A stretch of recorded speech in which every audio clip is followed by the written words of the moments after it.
Continuamos con más en esta increíble historia de doña Conchita Baide desde Santa Rosa de Copán, una mujer que nos enseña que a través de la adversidad también se puede encontrar un camino a la perseverancia y a tener siempre presente que lo más importante son los valores que se inculcan desde la familia y cómo llevarlo a través de las generaciones. Ella es un claro ejemplo de ello.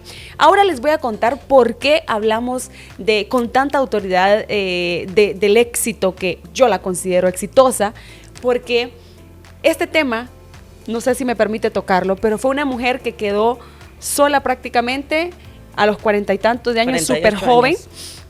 Ya había creado sus hijos prácticamente. Sí, ya estaban grandecitos, sí, ya estaban casi por partir, ya habían partido dos. Sí. O sea, había tenido de niña ese impacto de abandono, ¿verdad? Al dejarla en un colegio. Y luego tiene el impacto de un abandono en un matrimonio. Eso impacta muchísimo a las mujeres, a todas las que quizá en algún momento hemos atravesado un tema como esto. Creo que viene a trastocar la identidad o la estructura que en su momento lo tiene. Doña Conchita Baide dijo, yo no me voy a quedar aquí. Nadie me define lo que yo voy a hacer. Y eso es lo que ella ha hecho a partir de ahí. ¿Por qué? Porque tuvo una etapa en la que usted fue ama de casa. También repitió la historia de su mamá, fue ama de casa, estuvo presente con sus hijos, pero algo la sacó del cascarón. Cuéntenos cómo fue eso, doña Conchita. Bueno, había tenido, como usted dice, el ejemplo de mi mamá, de una mamá dedicada totalmente. Yo realmente no fui tan como ella porque yo sí trabajé siempre en oficina, pero jugando con el tiempo, como fuera, tratando de darle a cada quien su tiempo. Bueno, mi oficina es la oficina, pero los hijos son los hijos, el esposo y todo. En esa forma transcurrió todo ese tiempo, trabajé en diferentes lugares, tanto en Tegucigalpa como acá. Y aquí en Santa Rosa, pues, administré un laboratorio, estuve también representando una agencia de viajes y en todas esas cosas se fue pasando el tiempo. En eso quedó sola y continué, ¿verdad? Porque había que continuar. En eso, en la agencia de viajes a mí me habían preguntado por un bed and breakfast en Santa Rosa. Y realmente este es un lugar tan bonito, tan acogedor, con gente preciosa y todo, que pareciera que el concepto de bed and breakfast va como muy adecuado para Santa Rosa, porque es una atención personalizada, es un tipo casa, es un tipo familia, ¿verdad? Muy de aquí todo esto. Entonces decidí abrir tenía yo ya en ese momento, sí, ya tenía un poquito más, tenía 60 años. Fue mi último emprendimiento. Entonces decidí, voy a hacer eso, la casa familiar que sirva para eso, y me lancé. Hubo un momento que sentí temor porque estaba divorciada para empezar, y mis hijos ya se habían ido, estaba completamente sola. Sola. El terror de toda la mayoría de las mujeres. Entonces entonces, como dicen los falsos profetas a veces que tenemos adentro, entonces algo me dijo, pero vas a ser capaz. Entonces yo dije, pues realmente, ¿cómo ir a hacer esto? En eso me sentí un día y estaba bien, la televisión estaba prendida y alguien estaba hablando, no sé de qué cosa, y sacó a colación un versículo bíblico. Mientras yo estaba con mi cosa, yo no estaba ni siquiera poniendo atención, pero en eso oigo que dice, y recuerde, dice, el versículo que dice, esfuérzate y sé valiente, no temas ni desmayes, que el Señor tu Dios está contigo en todos tus caminos. Y yo dije, eso es para mí. Yo no sé si equivocadamente tomé el mensaje, pero yo sentí que era para mí y dije, no, si me esfuerzo y soy valiente y el Señor está a mi lado, ¿por qué no voy a poder? Entonces lo hice. Y gracias a Dios pude hacerlo, ¿verdad? Con mucha gente linda que me ayudó, porque aquí somos como familia. Sí. Santa Rosa es un lugar ideal para eso. Tenemos amistades de toda la vida, familia y todo. Me sentí muy, muy apoyada. Y se logró. Y ahora, con las vueltas del tiempo, pues ya no estoy yo, ya estoy jubilada, felizmente jubilada. Me dedico a disfrutar la vida y con mi guaro, como dicen, que es mi voluntariado. Sí, claro. Es que es lo que a mí me llena y que ya no hay salario, no hay nada, pero hay una satisfacción personal increíble. Usted ha hecho voluntariado específicamente en las casas de la cultura, en temas bastante de mucha identidad nacional, también en las iglesias. Tienen un grupo vicentino, Sí, ¿cierto? tenemos un grupo, es un voluntariado, es una cosa hermosa, como Pero todo. doña Conchita, ¿cómo se levantó usted después del divorcio? Sí, mire. Porque una cosa es decirlo porque ya lo sanó y ya, pero ¿cómo se levanta en medio de quedarse sola? Sin sus hijos, porque muchas veces nos quedamos con los niños chiquitos, ¿verdad? Pero aquí no. Pero ya ustedes, sus hijos se fueron y el esposo se fue y usted queda sola completamente. ¿Cómo Pues ya me contó más o menos el proyecto que hizo, pero como mujer, es un golpe grande. Mire, es un golpe grande, sobre todo. Yo he oído personas que dicen, bueno, yo me caso y si no, pues me divorcio. Pero en mi caso era al revés. Como uno habla a veces sin saber, yo decía, no, eso del divorcio es el peor acto de egoísmo que uno puede hacer con los hijos, ¿verdad? Como quien dice, hay que aguantar y aguantar. Pero la vida le enseña a uno que no. Hay situaciones insostenibles. Y hay que tener cuidado con las palabras que decimos. Sí. Entonces, no. Entonces yo dije, caramba, ¿cuántas veces yo he dicho eso? Y eso no es así. No es así. El caso es que por lo menos en el mío se luchó y se luchó, pero bueno, ya cuando la convivencia no es posible, es más el daño que se le hace a los hijos, viendo situaciones difíciles entre sus papás, que tomando una decisión radical, ¿verdad? Y hay que tomarlas en algo. Fíjese que a mí lo que me salvó es que yo creo mucho en la terapia ocupacional y el estar ocupada física y mentalmente, esa fue mi medicina. Yo le voy a decir que yo no tomé ni siquiera antidepresivos en el transcurso de ese tiempo. No, claro, me golpeó, me sentí mal. Empecé por quitarme el apellido y la gente solo me conocía por Almendares y alguien dijo, ¿y Conchita va? ¿Y cómo es eso? Así. Entonces, a dormir sola, todo sola, ¿verdad? Todo sola. Entonces uno se va acostumbrando y seguir la lucha, porque realmente el mundo no se detiene. Las 4 estaciones siguen, el día y la noche sigue, todo. Y ahora, aunque esté usted con el dolor más grande del mundo, entonces, ¿qué indica eso? Que uno también tiene que seguir. Claro. Y ahora, en resumidas cuentas, es una gran empresaria. Ahora es una mujer altruista. Y esto lo decimos, doña Conchita, porque hay muchas mujeres después de la pantalla que han de estar tiradas en una cama, llorando, sufriendo, esperando que alguien las rescate cuando son ellas mismas las que se tienen que rescatar. Claro, además hay un detalle, hay un filósofo, creo que es Rabindranath Tagore, que dice la vida es muy pequeña para empequeñecerla. Y con esos actos de cobardía o con esas cosas que no están bien o cosas negativas, uno hace más pequeña la vida. Es pequeña, pues lo pequeño que es hay que disfrutarla y hay que vivirla, ¿verdad? Y hay que aceptar los retos. Pero si uno la empequeñece, pues no está bien. Yo sé que cuesta, pero somos capaces. Y algo que tengo presente y que cada día me convenzo más, Dios existe y jamás nos abandona. Porque eso sí, humanamente no. Hay muchas cosas que hacemos, que situaciones que las superamos, no humanamente, sino con la ayuda de Dios. En todos sus años de altruismo, porque después de eso usted comienza un camino altruista también que la llena, porque servir a los demás creo que es uno de los actos que más puede llenar el corazón de un ser humano. Sí. ¿Qué es lo que aprendió usted? ¿O qué es lo que ha aprendido? ¿O cuáles han sido las historias que más le han impactado?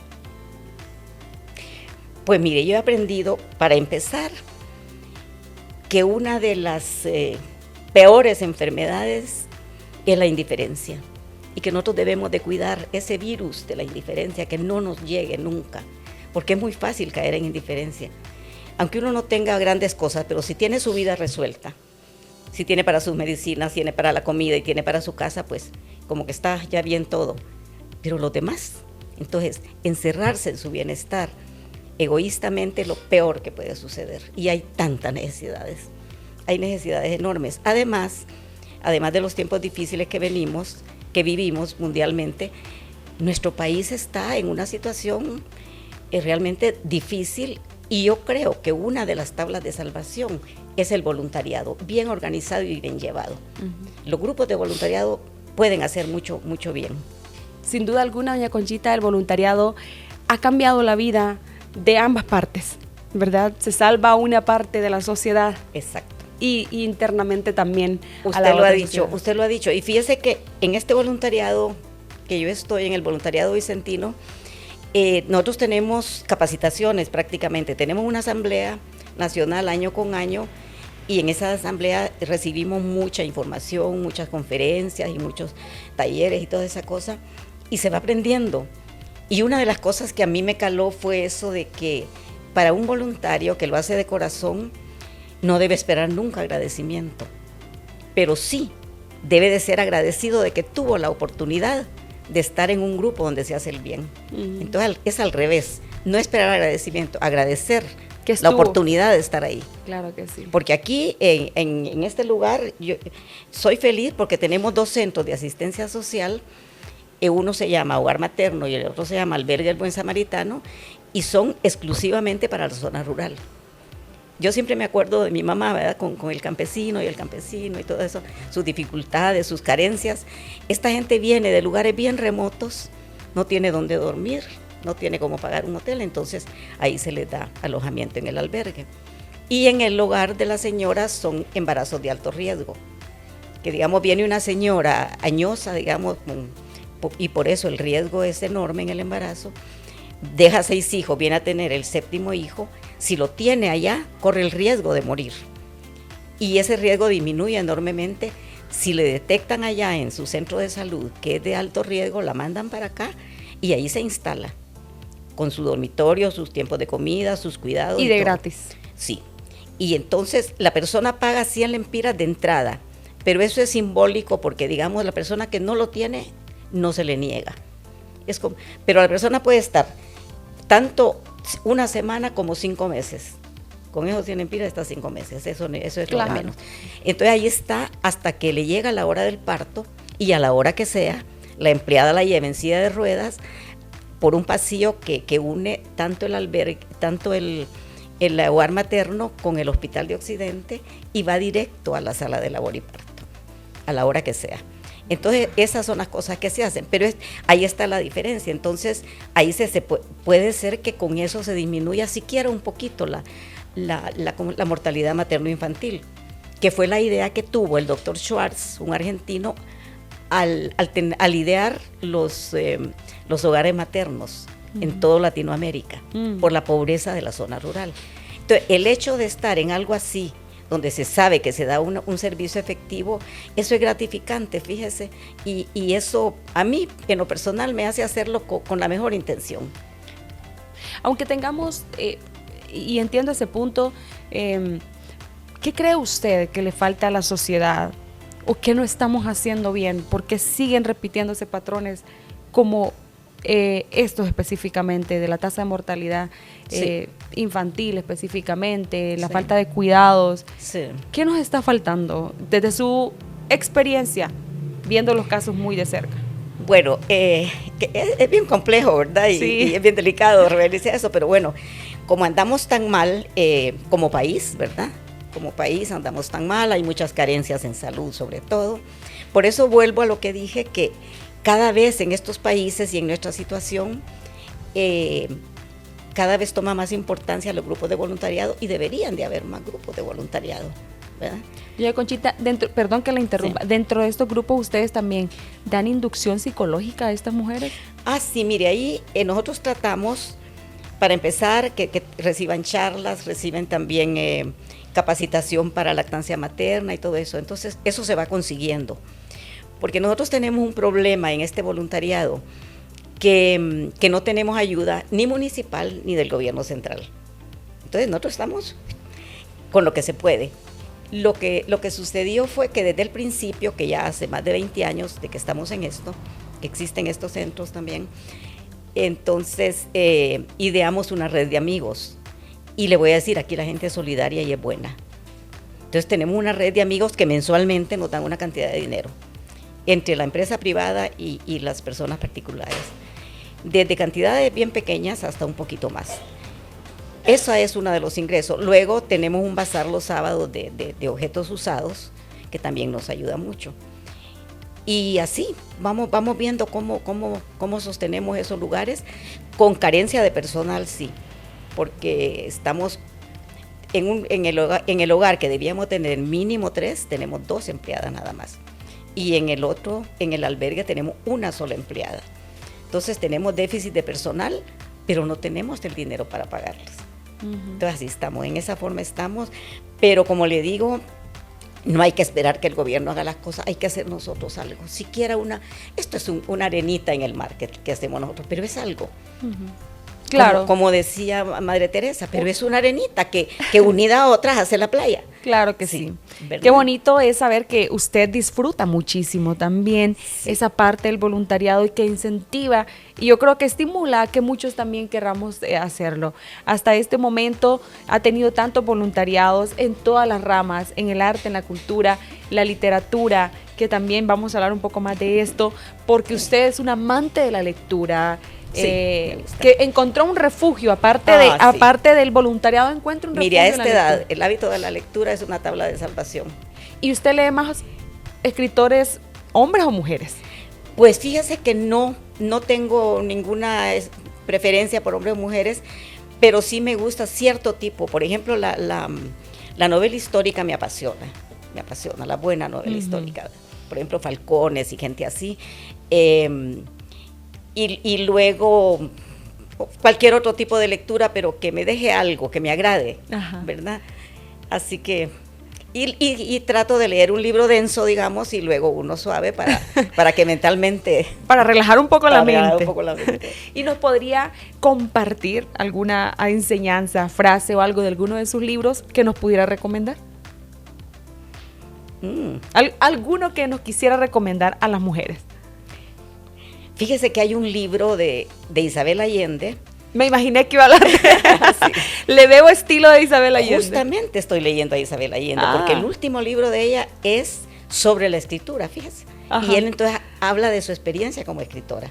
Ese es el libro que estoy leyendo ahorita. A mí me gusta mucho Isabel Allende, a mí me parece... Y ahorita La Casa de los Espíritus, que fue su primer libro, ya está saliendo en una serie. Entonces es un manjar, ¿verdad? Ver eso. Pero ¿qué le decía de Isabel Allende? No, me gusta, hay un libro de ella que me agradó, porque ahí sale una mujer heroica realmente. Se llama Inés del alma mía. Y Inés de Suárez era una española que allá era o casarse o hacerse monja, ¿verdad? Pero no había otra opción. Entonces ella no se casó y tampoco quería ser monja. Entonces se fue para Cartagena de Indias y bueno, tuvo una cantidad de cosas. La cosa es que llega a ser pareja de Pedro de Valdivia, el que conquistó Chile. Pero con toda la historia que ella lo cuenta, y una historia bien documentada, ¿verdad? Porque también están las fuentes de información, como todo libro. Realmente, la de las agallas fue Inés de Suárez. Y ¿cómo se llama? Hacía que se animaran, porque se desanimaban a veces, ¿verdad? Y entonces ella tenía como más agallas que él. Una cantidad de cosas, después injusticias y todo. Y igual que la Malinche, al final ya no se quedó con Pedro tampoco, como que ya no se quedó con Hernán Cortés. Sí. Bueno, esas cosas así. Pero sí me gusta que ella insiste en el heroísmo de las mujeres. Hay otro libro de ella que se llama Las mujeres de mi vida, las mujeres que ella más ha admirado en su vida. Y ella admiró en primer lugar a su mamá, que vivió 100 años, ¿verdad? Y ella escribe mucho sobre eso. Hay uno de sus libros últimos que se llama Violeta. Entonces el personaje Violeta es realmente su mamá, es la vida de su mamá. Entonces me gusta eso de que ella insiste mucho en las mujeres, como García Márquez, que también García Márquez le da su puesto a las mujeres, sí. ¿Verdad? Eso de la matriarca y todas esas cosas, caramba, es maravilloso. Aunque algunas personas ven mal o se sienten intimidados por una mujer con temple y con carácter decisivo. Sí. No sé, a veces tiende a correr a los hombres o tiende a ahuyentar a las personas. Puede ser. Pero son las que más han hecho históricamente hazañas. Claro que sí, sí. pero parece que el ideal para el hombre es una mujer diferente, ¿verdad? Sumisa y no sé qué, pero bueno, eso es cuestión de gusto. Sí, claro. Pero también quienes tenemos un poquito de agallas, yo pretendo decir que lo tengo, es también porque nos hemos forjado así. Fíjese que yo tengo, por ejemplo, lo que se llama, yo no sé si usted ha oído decir síndrome de hermana mayor. Yo soy hermana mayor, porque somos 9, pero yo soy la tercera después de 2 varones, o sea que soy la mujer mayor. Sí, sí. Me tocó de todo, me tocó como que hubiera sido mamá en esos años, ¿verdad? Me imagino. Sí, con tierno, con todas esas cosas. Entonces se va acostumbrando uno a ser protector, sí, a atender. Eso es el síndrome de hermana mayor. Y a veces tenemos fama de mandonas también, pero bueno, eso es lo que hay de las vivencias. Claro, de ese tema vamos a hablar más adelante. Vamos a hacer una breve pausa comercial porque miren, a nosotros nadie nos calla después, así que ya regresamos.